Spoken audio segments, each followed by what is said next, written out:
Highbridge, a division of Recorded Books, presents Funny Weather Art in an Emergency by Olivia Laing. Read by Sophie Aldred. You Look at the Sun. February 2019. In November 2015, Jennifer Higgy at Frieze asked if I'd write a regular column for the magazine. I chose Funny Weather as the title because I was imagining weather reports sent from the road, my primary address at the time, and because I had a feeling that the political weather, already erratic, was only going to get weirder, though I by no means predicted the particular storms ahead. The first column was about the refugee crisis. Over the next 4 years, I wrote about many of the rapid and alarming changes that followed on its heels, from Brexit to Trump to Charlottesville, taking in the Grenfell Tower fire, racist killings by the American police, and changes in the law on sex and abortion on both sides of the Atlantic. Frankly, the news was making me crazy. It was happening at such a rate that thinking, the act of making sense, felt permanently balked. Every crisis, every catastrophe, every threat of nuclear war was instantly overridden by the next.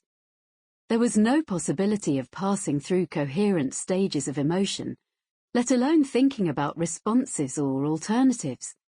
It seemed as if people were stuck in a spin cycle of terrified paranoia. What I wanted most, apart from a different timeline, was a different kind of time frame, in which it might be possible both to feel and to think, to process the intense emotional impact of the news, and to consider how to react, perhaps even to imagine other ways of being. The stopped time of a painting, say, or the drawn-out minutes and compressed years of a novel, in which it is possible to see patterns and consequences that are otherwise invisible. The columns I was writing used art, from Poussin and Turner to Anna Mendieta, Wolfgang Tillmans and Philip Guston, as a way of making sense of the political situation, of wringing meaning out of what were becoming increasingly troubled times. Can art do anything, especially during periods of crisis? In 1967, George Steiner wrote a famous essay in which he observed that a concentration camp commander could read Goethe and Rilke in the evening and still carry out his duties at Auschwitz in the morning, regarding this as evidence that art had failed in its highest function, to humanize. But this makes art sound like a magic bullet, which should reorganize our critical and moral faculties without effort, while simultaneously obliterating free will. Empathy is not something that happens to us when we read Dickens. It's work. What art does is provide material with which to think, new registers, new spaces.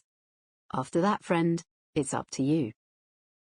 I don't think art has a duty to be beautiful or uplifting, and some of the work I'm most drawn to refuses to traffic in either of those qualities.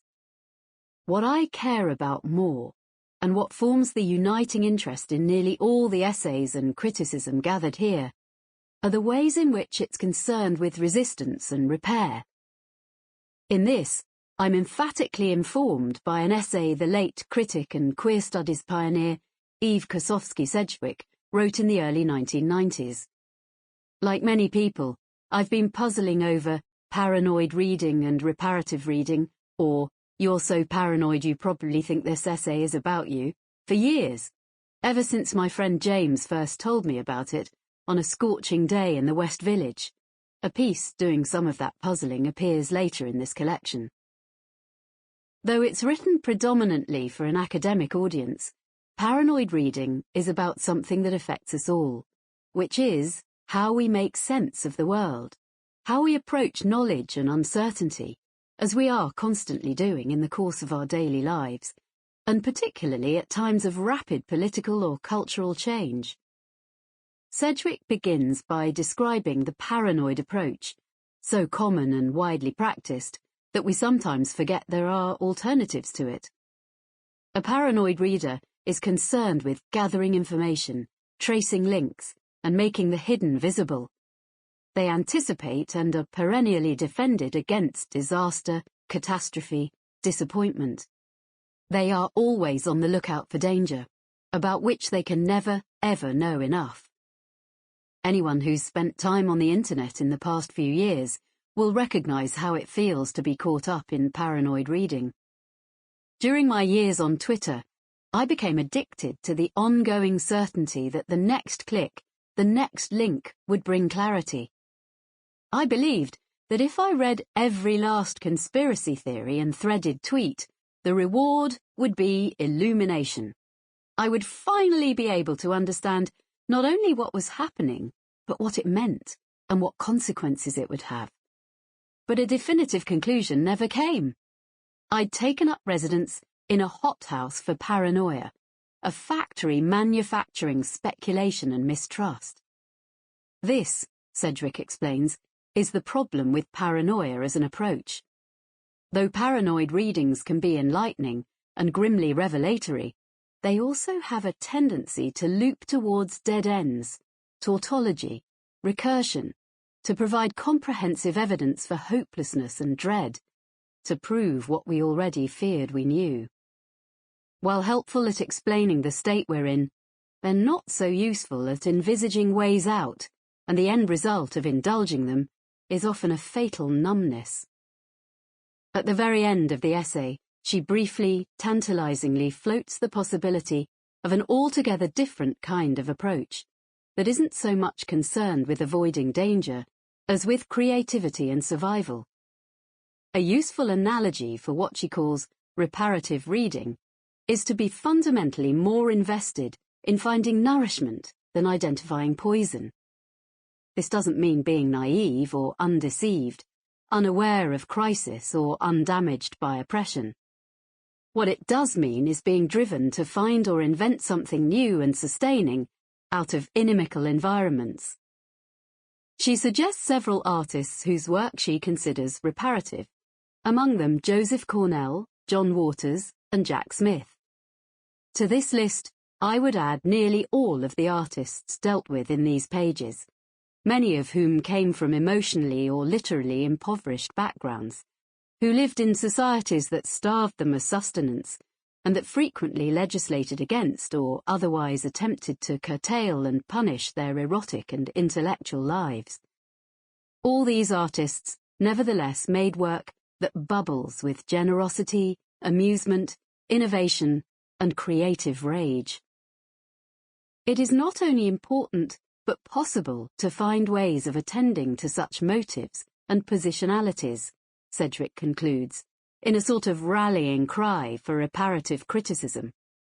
Hope, often a fracturing, even a traumatic thing to experience, is among the energies by which the reparatively positioned reader tries to organize the fragments and part objects she encounters or creates. Because the reader has room to realize that the future may be different from the present, it is also possible for her to entertain such profoundly painful, profoundly relieving, ethically crucial possibilities as that the past, in turn, could have happened differently from the way it actually did. Hope doesn't mean being blind to the state things are in, or uninterested in how they got that way. Sedgwick was writing at the epicenter of the AIDS crisis, at a time when many of her closest friends and colleagues were dying difficult and painful deaths, and she herself was undergoing treatment for breast cancer. Her hope was hard-won, and in part derived from the powerful role art played during the plague years. A lot of the material dealt with in these essays is distressing, and I can't blame Trump for all of it. Loneliness, alcoholism, unsatisfactory bodies, harmful gender relations, alarming technology, the usual cheery subject matter. But this isn't a depressing book, and while I've written plenty of negative criticism over the years, that's not the predominant tone here either. Funny Weather is populated by artists who move and excite me, who look with sharp eyes at the societies they inhabit, but who also propose new ways of seeing. My primary interest, especially in the artists' lives sections that forms the first part of this book, has been to understand the context and motivation for what they do, how they came to be artists, what drove them, how they worked, why they made what they did, and how it can expand our own sense of the world.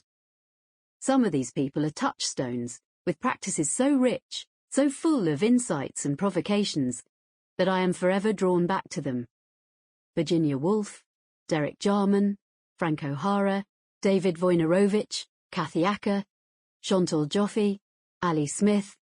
These are the artists who have taught me what it means to be an artist, because of their engagement and generosity, their, to borrow a word from John Berger, hospitality.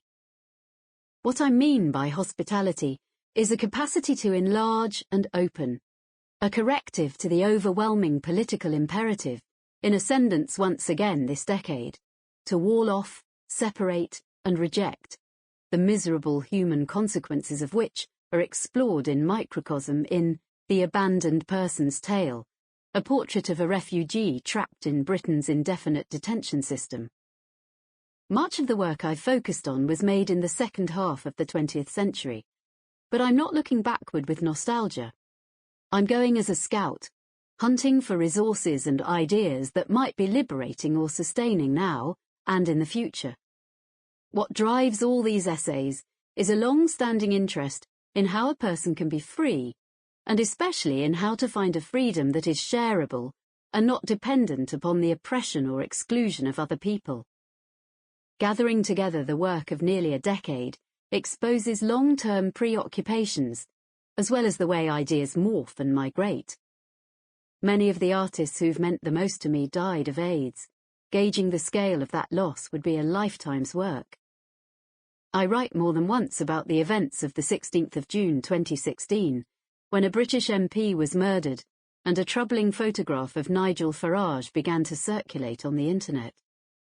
A small sculpture by Rachel Kneebone crops up twice, as does a talismanic encounter with John Berger. An essay on Philip Guston and the Ku Klux Klan contains a paragraph that became central to my novel Crudo, while Anna Mendieta and Agnes Martin have become key figures in Everybody, the book that will follow this one. The earliest piece here, and also the most personal, is not concerned with art at all. It looks back to a period in the 1990s, when I lived feral in the Sussex countryside. Before I became a writer, I had a strange roving life, dropping out of university to become involved in the environmental direct action movement, and then training and practicing as a medical herbalist. In 2007, I took a swerve into journalism, and was rapidly and miraculously hired as deputy literary editor of The Observer. So I cut my teeth first on activism, then on bodies, and only latterly on writing. In 2009, in the wake of the financial crash, I lost my beloved newspaper job, and 2 years later I moved to New York, edging at the same time away from literary journalism and towards visual art. It was so exciting to not be writing about writing, to turn instead to works that existed outside of language. The American avant-garde was a revelation too, especially the New York School poets, with their loping, capacious, wholly un-English approach to criticism. Art wasn't rarefied or separate. It was as immediate as sex and friendship, a way of orientating yourself in the world. Its impact and meaning needed rigorous thought, absolutely, but it could be done using ordinary, even casual language. Frank O'Hara was forever filling his poems with names, and I'm struck, reading back through these essays, by how many deaths they record. John Berger, David Bowie, John Ashbery, PJ, Alistair, HB. Death, the bottom line, the thing no amount of paranoid defences can prevent. While I've been writing this introduction, Jonas Mekas and Diana Athill have also died. Both times I knew because I saw a photograph of them on Instagram. The Mekas image had a caption, drawn from 2007's To New York with Love. You look at the sun, then you return home, and you can't work. You're impregnate with all that light. We're so often told that art can't really change anything. But I think it can. It shapes our ethical landscapes. It opens us to the interior lives of others. It is a training ground for possibility. It makes plain inequalities, and it offers other ways of living. Don't you want it? To be impregnate with all that light? And what will happen if you are? Artists' lives. A spell to repel ghosts. Jean-Michel Basquiat. August 2017. In the spring of 1982, a rumour started swilling around New York. The gallerist, Anina Nosset, had some kind of boy genius locked in her basement. A black kid, 21, wild and inscrutable as Caspar Hauser, making masterpieces out of nowhere to the accompaniment of Ravel's Bolero. "Oh, Christ," Jean-Michel Basquiat said when he heard, "if I was white, they would just call it an artist in residence." These were the kind of rumours he had to work against, but the wild, untutored kid was also a deliberate myth Basquiat constructed about himself, part canny bid for stardom, part protective veil, and as much a way of satirising prejudice as the African chieftain outfits he'd later wear to the parties of wealthy white collectors. His paintings started coming right at the moment that the East Village was shifting from a burnt-out wasteland inhabited by heroin addicts to the epicentre of an art boom. There was a monetizable glamour to being a down-and-out prodigy just then, and he made up out of the whole cloth of his childhood experience all kinds of patchworked, piecemeal selves, playing off people's expectations of what a grubby, dreadlocked, half-Haitian, half-Puerto Rican young man might be capable of. He was a street kid, true, a teen runaway who'd slept on benches in Tompkins Square Park, but he was also a handsome, privileged boy from a Park Slope brownstone who'd gone to private school, followed by a stint at Citia's School, a destination for gifted children. Though he didn't have a formal art education, he and his mother Mathilde had been frequenting museums since he was a toddler. As his girlfriend, Suzanne Malouk, recalled of a trip to the Museum of Modern Art, "Jean knew every inch of that museum, every painting, every room. I was astonished at his knowledge and intelligence, and at how twisted and unexpected his observations could be." When Basquiat was 7, a car hit him while he was playing basketball in the street in Flatbush. He spent a month in hospital with a broken arm and internal injuries so severe, his spleen had to be removed. The gift his mother gave him then, a copy of Gray's Anatomy, became his foundational text and talisman. He loved discovering the orderly interior architecture of the body, but he also loved the way a living thing could be reduced to the clean lines of its component parts: scapula, clavicle, 3 views of the shoulder joint. Later he would be similarly drawn to collections on cave art, hieroglyphs and hobo signs, the universe resolved into elegant pictorial symbols that encoded complex meanings. 1968 was a year of ruptures. Around the time he got out of hospital, his parents separated and his father got custody. Disintegration and rearrangement, these are the bad feelings that lurk at the back of all those endless diagrams he made, obsessively recounting and relating the disparate things of the world, though whether he was trying to uphold order or testifying to its impossibility is not always easy to ascertain. As a boy, Jean-Michel made cartoon versions of Hitchcock films, but in the blackout year of 1977, he graduated to making his mark on the skin of New York itself. He came to prominence first not as a painter, but as a graffiti artist, part of the duo SAMO, short for Same Old Shit, who bombed the walls and fences of downtown with enigmatic phrases. A bebop insurgent, he travelled the nocturnal city with a spray can in his overcoat pocket, attacking in particular the high art zone of Soho and the Lower East Side.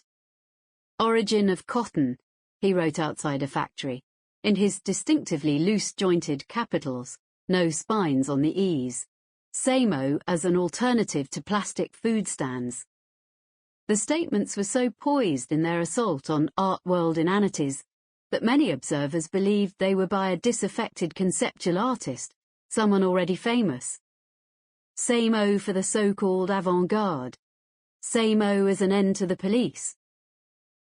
There is a graphomanic quality to almost all of Basquiat's work. He liked to scribble, to amend, to footnote, to second-guess and to correct himself. Words jumped out at him, from the back of cereal boxes or subway ads, and he stayed alert to their subversive properties, their double and hidden meanings. His notebooks, recently published in a facsimile by Princeton University Press, are full of stray phrases, odd or sinister combinations, like crocodile as pirate, or do not drink, / strictly for, / sugarcane. When he began painting, working up to it by way of hand-coloured collaged postcards, it was objects he went for first, drawing and writing on refrigerators, clothes, cabinets and doors, regardless of whether they belonged to him or not. The summer of 1980 through to the spring of 1981 was a boom year, never mind that he was mostly penniless, picking up girls at clubs so that he had somewhere to spend the night. He showed his work for the first time in the scene-defining Times Square show, which also featured Kenny Scharf, Jenny Holzer, and Kiki Smith. He had the starring role in the legendary lost film New York Beat, which was about the post-punk Manhattan scene. It became mired in financial problems and wasn't released until 2000 as Downtown 81. And in February 1981, he was included in New York New Wave at PSI, the show that flipped him from hungry outsider to hot property. Basquiat was homeless during filming, and so broke that he was thrilled when his co-star, Debbie Harry, gave him $100 for one of his first paintings, less than a millionth of the price reached by his work in 2017. It's salutary to look at Cadillac Moon now, with its Twombly-ish neutrals, its scumbled regions of accomplished and obscuring white and grey, behind which are visible ranks of capital A's, spelling out a lexical scream, alongside cartoon cars, shackles and TV sets. At the bottom there is a sequence of names, from left to right, a crossed-out Samo, followed by Aaron, a name Basquiat often incorporated into his paintings, probably after the baseball player Hank Aaron, and then his own bold signature. There it all is, the mature elements of Basquiat's work, worldly, reticent, communicative, crude, and expert, all at once. In palette and simplicity, it's a visual rhyme to the very late Riding with Death, painted in the heroin wasteland of 1988, Basquiat's last year, in which a black man rides on a four-legged white skeleton against an awesomely reduced background, a burlap-coloured scrim of absolutely nothing at all. A Basquiat alphabet.